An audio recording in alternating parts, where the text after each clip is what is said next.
Chi was an overweight, miserable, and utterly pathetic loner who had the misfortune of being ridiculed by everyone simply for his appearance. One day, the almighty deity of their world made a grand announcement, gifting every individual a special power before hurling them into a brand new realm. However, in the grand lottery of abilities, Chi was the only one left out, making him the continued subject of scorn and mockery.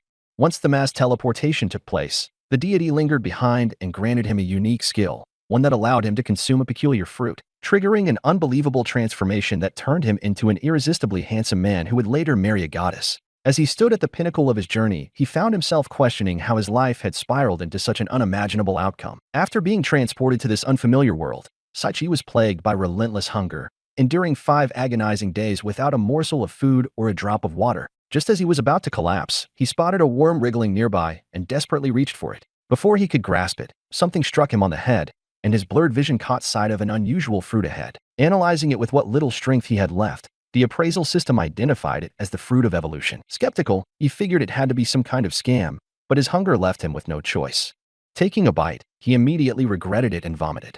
A mysterious voice echoed in his mind, announcing that the fruit's effects were now activated. Panic set in as he braced himself for what he assumed would be his last moments.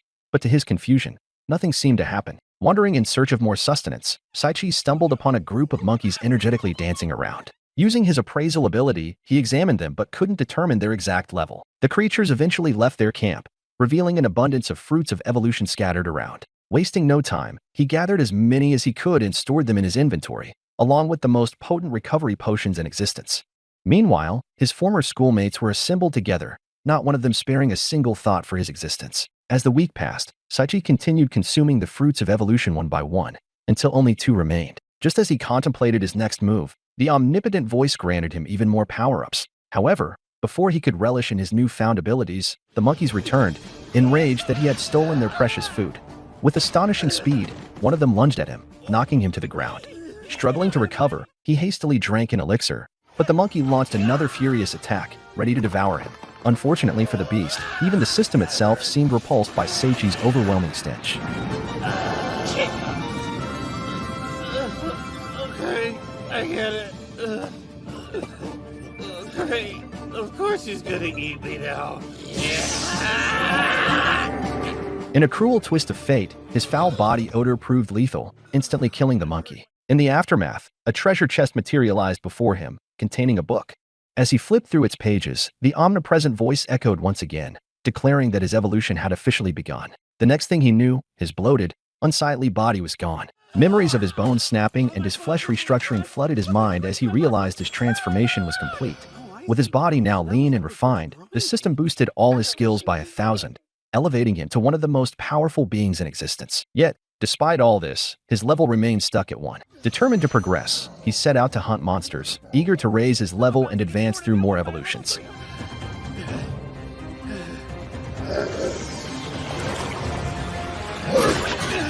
Instant movement! Armed with inhuman speed and devastating guillotine kicks, he tore through countless enemies.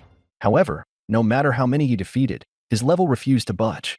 Frustrated but undeterred, he resolved to continue stockpiling treasures and unlocking new abilities. Along the way, he stumbled upon legendary daggers and delved into ancient texts detailing the history of the wolves. His evolution begins again, and after a grueling week of hunting down monsters, he finds himself with just 1 evolution left. Before he has a chance to rest, he is once again encircled by the same group of monkeys.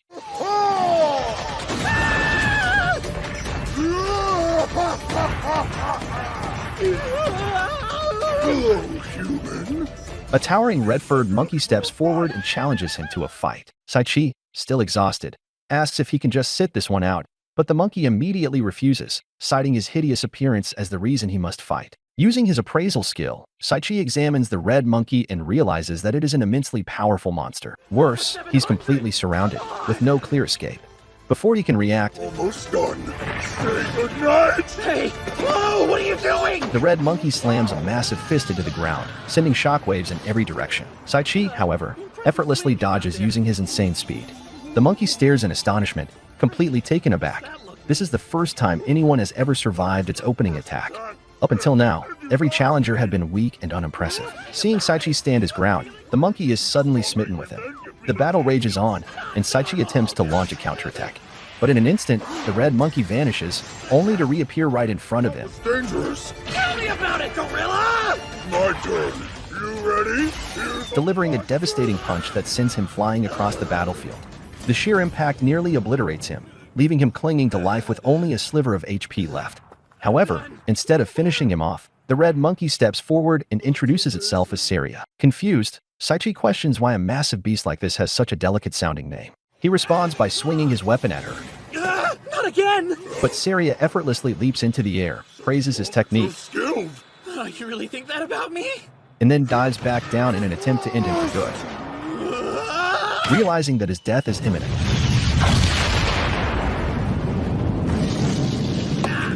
Saichi makes up his mind. It's time to unleash his true power. Channeling his magical abilities for the first time, he prepares a grand attack, only to have water dump all over him instead. Before he can recover from his humiliation, Saria launches a relentless barrage of punches, each one pushing him closer to unconsciousness. On board for the road. As he teeters on the edge of defeat, memories of his classmates ridiculing him and calling him a pig flood his mind. In this moment of desperation, he understands that he must come up with an ability that can turn the tides of this fight. Just as the final punch is about to end him, Saichi makes his move. He raises his arms and unleashes a repulsive, putrid stench. Saria's fist stops inches from his face. Instead of disgust, she looks at him with admiration, declaring that she has decided to take him as her husband. Saichi, completely baffled, struggles to comprehend how his life has led to this bizarre moment. This is nothing like the future he imagined for himself. Saria takes him back to her home, offering him food and insisting that he eat. Saichi tries to reason with her, explaining that he is a human and that marriage between them would be absurd. However, the food is so delicious that all his arguments fade away. As he eats, he notices Saria carefully stitching up his tattered clothes with impressive skill, resembling the efforts of a devoted wife. Saichi jokes that if she ever wanted to be a wife, she should marry a gorilla instead. Weeks pass with Saichi trapped in Saria's home, unable to escape her persistent affections. Frustrated, he begins plotting ways to break free. Just as he starts formulating a plan, Saria interrupts his thoughts, bluntly stating that he is far too ugly for a human girl to ever want him. Since he already resembles a monkey, he might as well accept his fate and date one. You're a victim. At last, the long-awaited escape plan is ready to be executed. With Saria momentarily distracted, Saichi makes his move. But just as he slips away, a massive spider emerges from the shadows. Before he can react, Saria launches a devastating punch, sending the spider soaring into the sky. She turns to him, eyes filled with concern, and asks if he's unharmed. In that moment, Saichi realizes something. Saria truly cares about him. Throughout all of this, she's been looking out for him, worrying about his well-being, and yet, he's done nothing but push her away simply because they belong to different species. Meanwhile, in the depths below, a lone skeleton sits motionless, lost in bitter contemplation. As days go by, Saichi continues to spend time with Saria. However, one day, Saria makes a shocking confession. She has been searching for the fruits of evolution to give to her future husband. Saria then explains the true nature of these fruits. They grant their consumer the power to ascend to the pinnacle of their race. But there's one fatal condition. If they have already eaten even a single one, they will die. Without hesitation, she declares that she will personally eliminate whoever dared to steal them from her. Heart-pounding, Saichi immediately drops to his knees, begging for his life. But to his horror, his desperate plea only fuels Saria's determination to marry him. When he yells in defiance, adamantly rejecting the idea, she pauses and asks if he truly hates her. He hastily assures her that he doesn't hate her.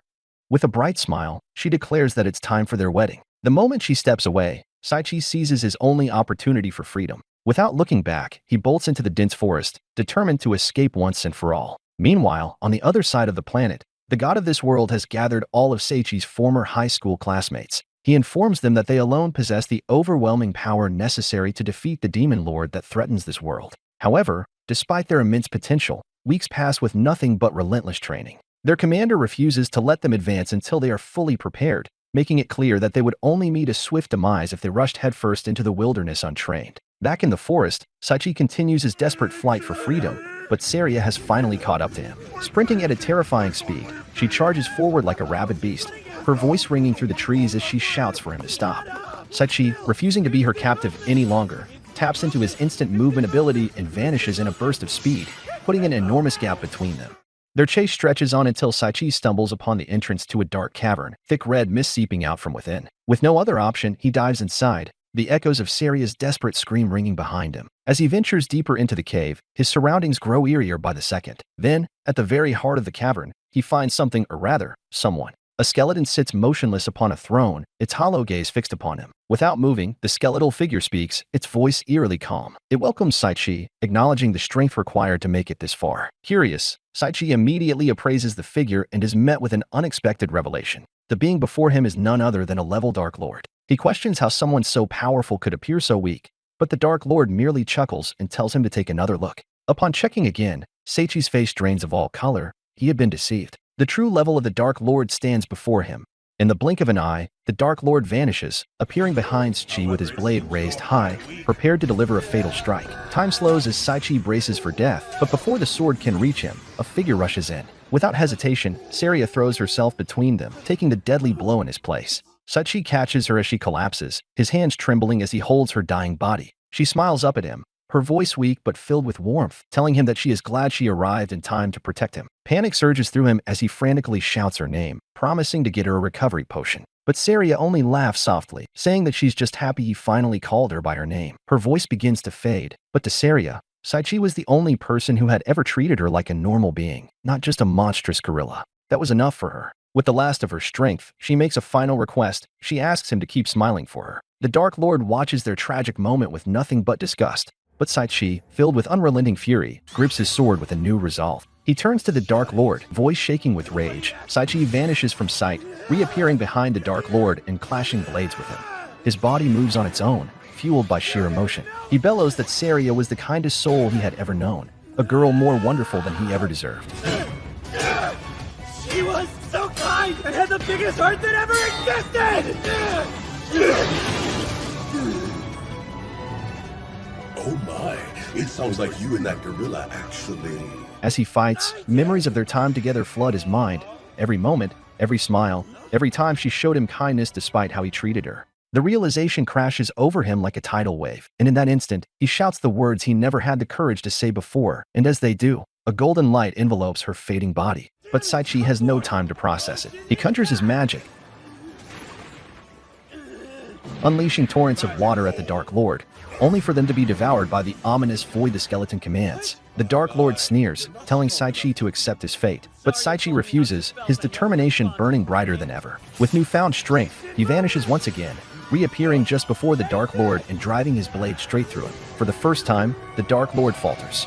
A strange peace washes over his skeletal face, and instead of cursing Saichi, he thanks him. With his last words, he expresses gratitude for freeing him from this prison of loneliness. Before Saichi's very eyes, the Dark Lord's body begins to glow, and within the radiant light, he sees a vision of the Dark Lord reuniting with the one he had lost long ago. Together, they fade into the afterlife, finally at peace. With the battle over, Saichi rushes back to Saria, cradling her gently. She looks up at him with soft, tired eyes and whispers that she truly wanted to be his wife. Overcome with emotion, Saichi leans in, their lips meeting in a bittersweet kiss. Tears slip down her cheeks as she thanks him, her body glowing even brighter. And then, in the midst of that radiance, a miracle happens. When the light fades, Saichi stares in awe at the breathtaking girl before him. Gone is the form of the gorilla. Standing in front of him is the most beautiful woman he has ever seen. She rushes forward, throwing her arms around him, asking if he recognizes her. The realization strikes him instantly. She is Saria. The entire time, he had been with the most divine goddess imaginable, and he never even knew. Together, they sit and read the tragic tale of the Dark Lord, reflecting on his sorrowful past. Saichi sighs, remarking that, at the very least, they had managed to reunite him with his lost love. They approach the treasure chest hidden in the depths of the cave, and Saichi hands Saria an outfit to wear, ensuring she's properly dressed. The godlike announcer's voice echoes once more, granting Saichi even more power-ups. Curious, Saria asks him what rewards he's receiving. He grins at her, shrugging as he tells her it's simply a gift from the heavens. The announcer's voice chimes in one last time, delivering the final piece of information. The sheer amount of experience he has amassed finally triggers his evolution. As his body undergoes transformation, his eyes sharpen, his voice deepens, and he grows noticeably taller. Excited by his new form, he attempts to flaunt it, but Saria suddenly looks as though she's about to burst into tears. Yes, definitely tears and not anything else, no matter what it may have initially sounded like. She insists that no matter where he goes, she will always be by his side. Before they can bask in the moment, a peculiar creature appears out of nowhere, interrupting them. It rewards them for defeating the Dark Lord, presenting them with what feels like an RPG-style travel set along with brand new outfits. Without warning, the two are whisked away by teleportation magic, landing in a vast, open field filled with lush green grass. Determined to begin their journey, they march forward toward the nearest town. However, their adventure is quickly interrupted when a random slime appears before them. Sachi doesn't hesitate.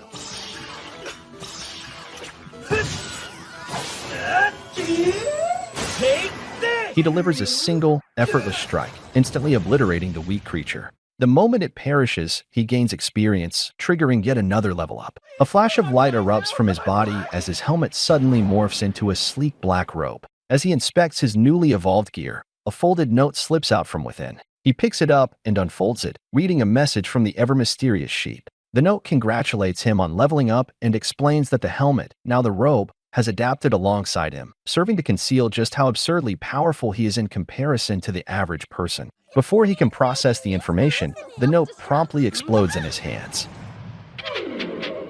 Shaking off the ridiculousness of the situation, Saichi and Saria proceed toward the town's entrance. Upon arrival, Saichi approaches a local man to inquire about the Adventurers Guild. However, the man immediately warns him to steer clear of the guild at all costs, hinting at something dreadful awaiting inside. Ignoring the man's ominous advice entirely, Saichi and Saria head straight for the guild anyway. As soon as they reach the entrance, Saichi attempts to open the door, only for it to slam shut in his face. His patience wears thin, and he contemplates resorting to more aggressive methods, perhaps even introducing a rock through their window if they don't open up soon. He pushes the door open once more. What greets him inside is pure chaos. The entire guild is filled with lunatics running wild, shouting, and behaving like complete maniacs. Saria peeks inside curiously, but the moment Saichi sees the mess before him, he instinctively grabs her arm, prepared to flee.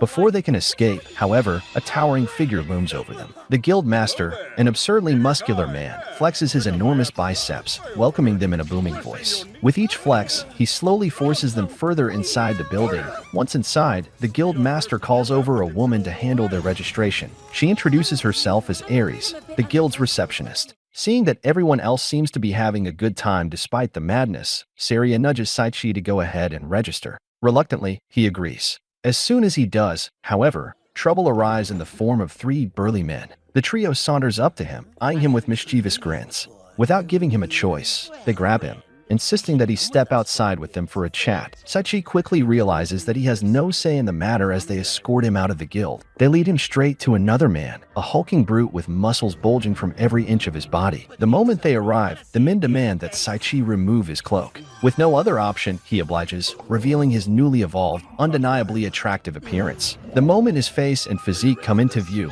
then, to Saichi's horror, their eyes light up with admiration. They declare that he is far too good-looking to be left alone. One of them boldly suggests that he should develop plot with them, assuring him that he'll get used to it in time.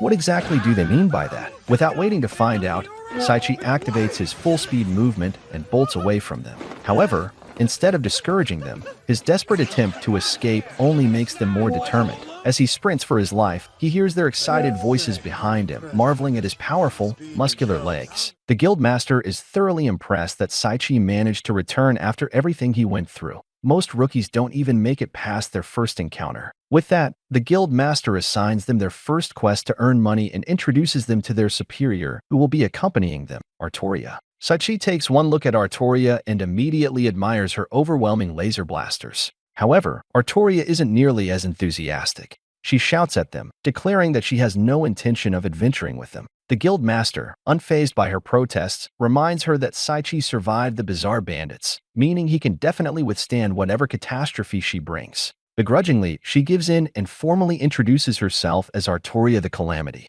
With their party formed, they set off on their first quest, which takes them to an orphanage. As they walk, Saichi notices that Artoria keeps her distance, walking significantly ahead of everyone else. As they continue, a young boy dashes by but stumbles and falls. Artoria immediately moves to treat his injuries, but before she can do anything, the logs stacked behind her suddenly come crashing down. Saichi rushes forward to check on them, but to his surprise, Artoria seems completely unshaken, almost as if she had anticipated the accident before it happened. However, instead of relief, disappointment flashes across her face. They move on to their next mission, this time heading toward the ruins. But as soon as Saichi takes a step forward, the entire structure collapses on top of him. Artoria falls to her knees in despair. She blames herself entirely, as she always has. She has spent her life believing that she brings nothing but misfortune, even blaming herself for the deaths of her parents. She has chosen solitude, convinced that her very presence is a curse upon those around her. Just when it seems all hope is lost, a hand emerges from the rubble. It's Seichi's. Artoria immediately snaps out of her thoughts, but instead of relief, anger takes over.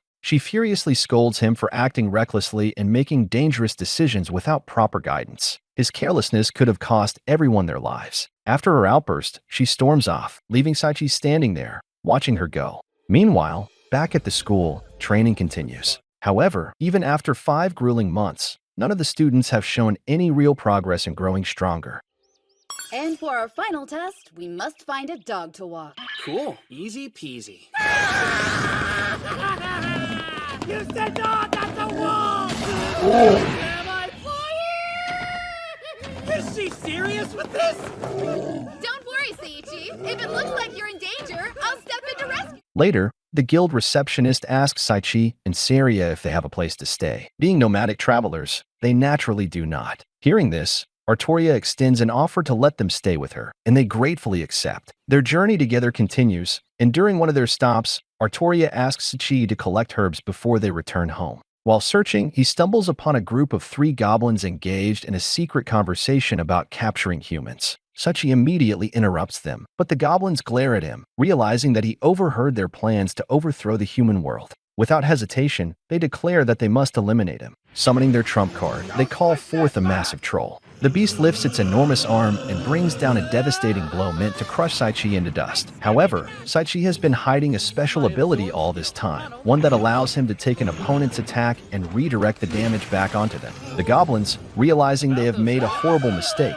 don't even bother fighting back. They turn on their heels and flee in terror. As they retreat, their superior confronts them, demanding to know why they disobeyed orders and ventured into the human realm. The goblins frantically explain that they only wanted to prove their worth and offer more assistance. They also reveal that they have successfully set up teleportation spells all across the realm, leading straight to the Black Dragon God's entrance. Their master is pleased by their evil deeds, but reminds them that disobedience must still be punished. Without hesitation, she brandishes her whip. Meanwhile, back at the guild, the final examination for Seichi and Saria is about to take place. Artoria has been assigned as their examiner. The day begins like any other, and their task seems simple enough: defeat a slime to complete their mission. However, just as they prepare to strike, the slime teleports away before their attacks can land. Artoria quickly notices that there are hidden teleportation spells scattered all over this land. She instructs them to head back to the guild, but in an unfortunate turn of events, she accidentally steps on one of the spells, triggering its activation. Without thinking, Seichi and Saria instinctively grab onto her, and the 3 of them are transported to an unknown location. As they regain their footing, they scan their surroundings in confusion. Seichi and Saria have no clue where they've been sent, but Artoria immediately warns them to stay close. She hands them a special stone, explaining that it will help them locate her if they ever get separated. Before they can even process her words, Artoria inadvertently steps on another stone. Did that click?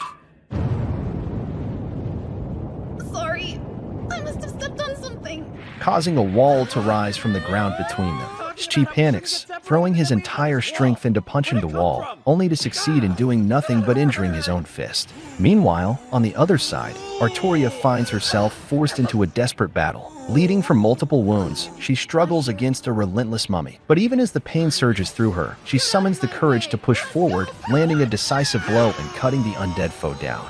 Here too. And here. Is this some kind of joke? How are we supposed to get out of here? Determined to find her, Seichi and Saria frantically search for a way around the wall. During their search, Seichi stumbles upon a mysterious chest. He decides to ignore it entirely. It suddenly speaks, urging them to open it, before sprouting multiple limbs and lunging toward them. Without hesitation, Seichi crushes it with a single strike. Rummaging through its remains, he discovers a peculiar item, a ring of misfortune, capable of multiplying the wearer's luck by -2. As Saria inspects it, a sudden light glows from within her plot. Wait, no, the stone is now glowing red. At that same moment, Artoria has entered the lair of the dungeon's boss. A colossal dragon looms over her, welcoming her to her imminent demise. Seichi and Saria quickly realize that the stone only glows red when Artoria is in danger. Acting fast, they try to use the guide stone to pinpoint her exact location. However, Seichi, rather than focusing on a plan, simply resumes throwing punches at the wall. Back in the dragon's lair, Artoria is being brutally overpowered. But despite the insurmountable odds, she refuses to surrender. Even as blood drips from her wounds, she remains steadfast in her resolve to reunite with her friends. Suddenly, a crimson aura begins to swirl around her. She declares that she will show this dragon why she was given the name Calamity. What's this? Power erupts from within her, altering her form. I'll turn myself into a raging calamity! Calamity Berserk!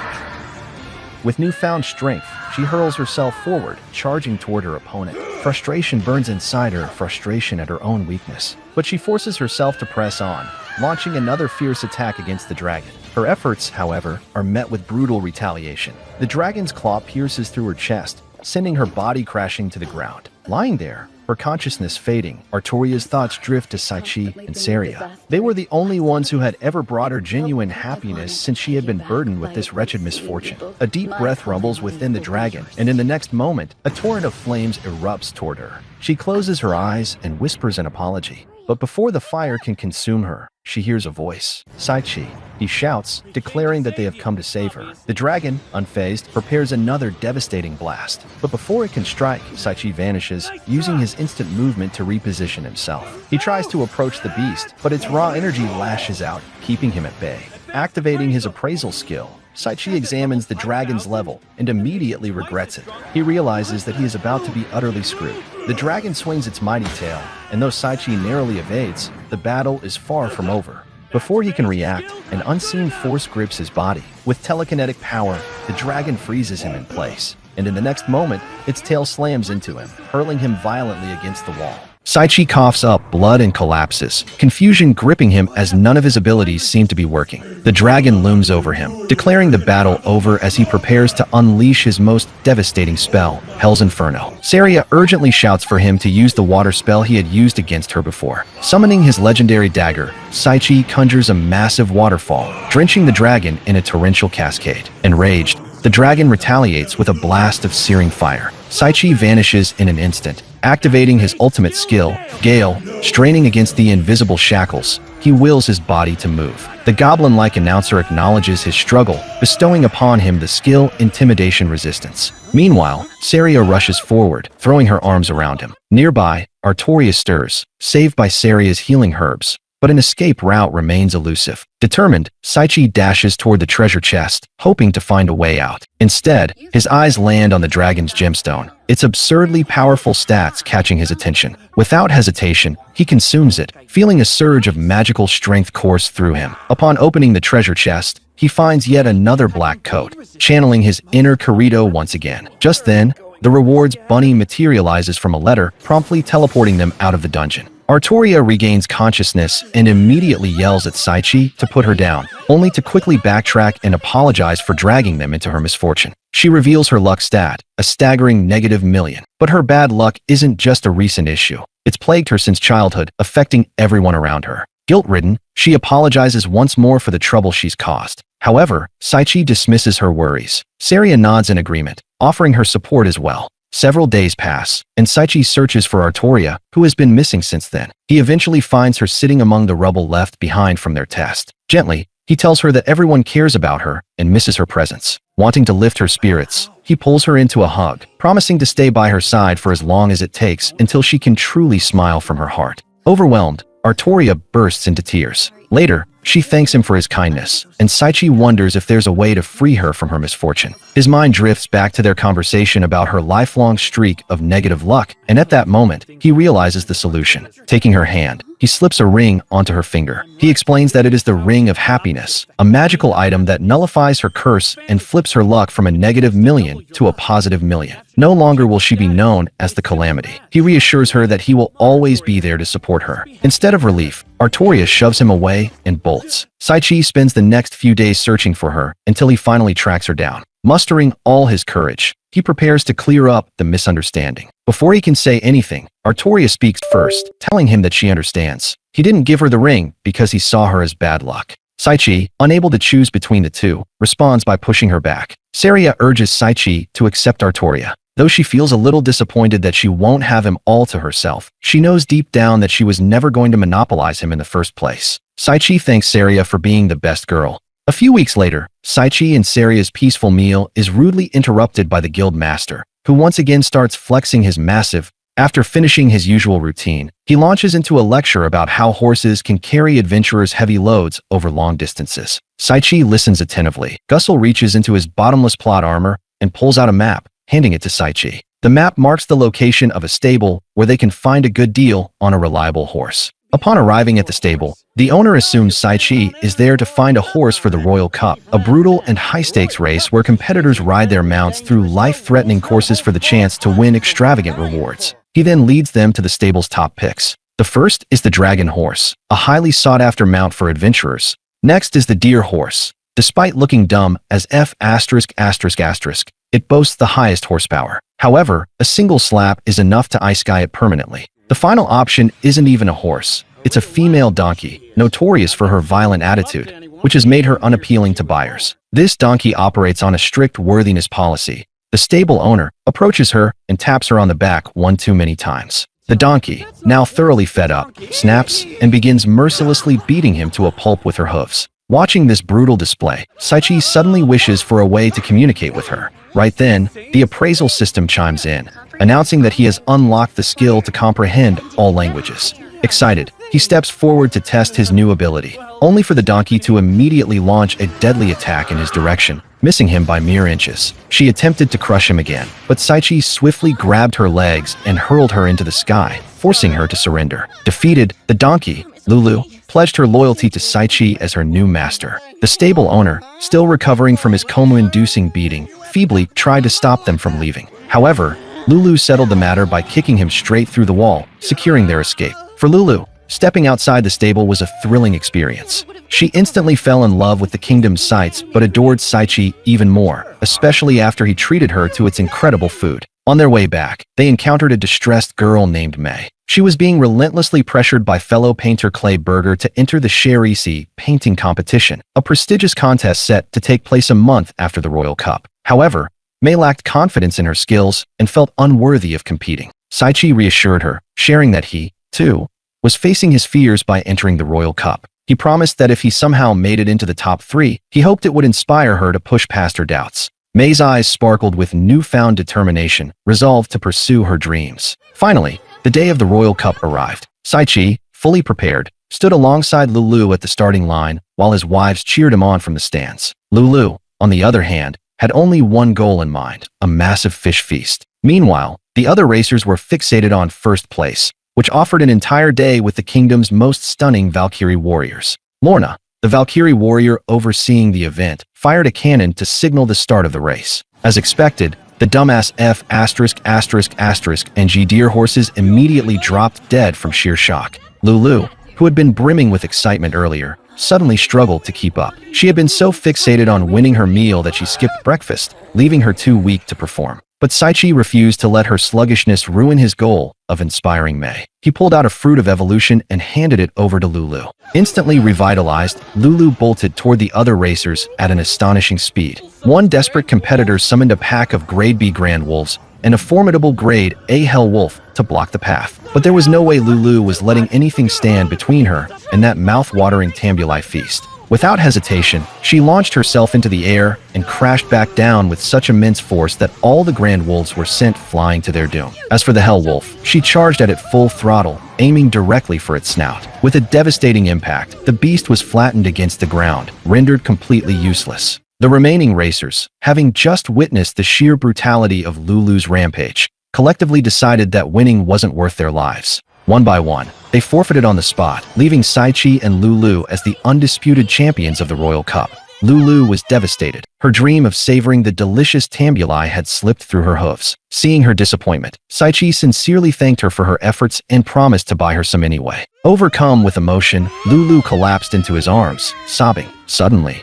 a brilliant light enveloped her, and in an instant, she transformed into a stunning, completely unclad woman with two very noticeable assets. Saichi stood frozen, completely speechless. He desperately fought to keep his eyes from wandering toward her colossal plot cannons, Artoria, and Saria barged into the room. Their eyes widened in horror at the sight of their husband alone with a naked woman. Saichi frantically tried to explain that the woman was actually Lulu, but Artoria wasn't having it. She promptly smashed his head harder than he had smashed hers the night before. Saria stepped in to clear up the misunderstanding, reminding Artoria that she, too, had once been a gorilla until she ate the fruit of evolution and transformed into a beautiful woman. With this explanation, Artoria took a closer look at Lulu and, although still baffled, started to accept the truth. Taking things a step further, she even volunteered to take Lulu to the mall for a proper makeover. Once the initial awkwardness wore off, everyone gradually warmed up to Lulu's new form. However, their peaceful outing was abruptly interrupted when two Valkyrie warriors appeared out of nowhere,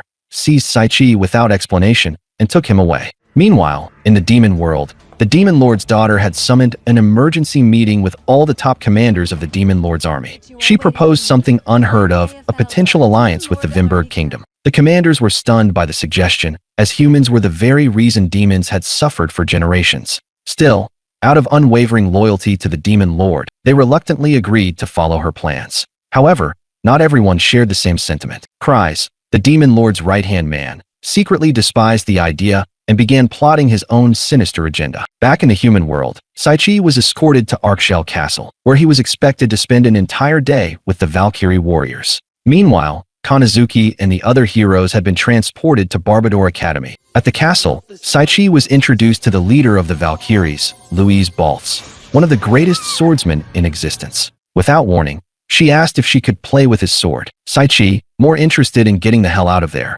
had no choice but to go along with her challenge. Before he could react, Louise drew her blade and launched a ferocious slash at him. With barely a fraction of a second to react, Saichi managed to evade her attack, but just barely. Louise grinned, genuinely impressed that Saichi had managed to dodge her opening strike. Not one to back down, she ramped up the intensity, unleashing a relentless flurry of attacks. The other Valkyrie warriors stood in awe, watching as Saichi skillfully evaded every single swing. As Louise leaped into the air, preparing to deliver her finishing blow, the system chimed in, announcing that Saichi had unlocked 3 insanely overpowered skills: adaptation activating, world vision, and reflexive defense. With these newfound abilities, he seamlessly countered Louise's attack and pointed the tip of his sword at her throat, signaling her undeniable defeat. The entire Valkyrie squad was left speechless. No one had ever managed to best their esteemed captain before. Accepting her loss, Louise stepped forward, knelt before Saichi, and called him master. Later, she apologized for her aggressive behavior and opened up about her past. She had wielded a sword from an early age, but as her skills grew, so did the distance between her and her peers. People feared her strength, leaving her with no true companions. For the first time, in Saichi, she had found someone strong enough to acknowledge her without fear. Saichi, however, quickly shut down her questionable choice of words, telling her to just call him teacher instead. As soon as he said it, the system rewarded him with the instructor skill. Before they could begin training, a piercing scream echoed through the castle walls. A panicked servant rushed in, reporting that an intruder had infiltrated the castle and attacked the king. Louise and the Valkyries immediately rushed to handle the situation but blocked Saichi from following, dismissing him as an outsider. Unfazed, Saichi activated his world vision skill to locate the intruder and decided he wasn't about to sit this one out. Using appraisal, he checked the assassin's stats and was completely stunned. The so-called intruder was just a 1-year-old girl named Alaga Chimera. Before he could process what was happening, the tiny assassin burst through the roof, spotted Saichi, and hurled her daggers at him. Reacting on instinct, he effortlessly caught the blades with one hand. Then, without warning, his reflexive defense skill activated on its own, forcing him to fling the daggers right back at Alaga, pinning the tiny menace against the wall like a misbehaving dartboard. Once Saichi confirmed that Alaga was unharmed, he exhaled in relief. However, the tiny assassin wasted no time in shaking off the attack, freeing herself from the wall, and charging at him once again with a flurry of strikes.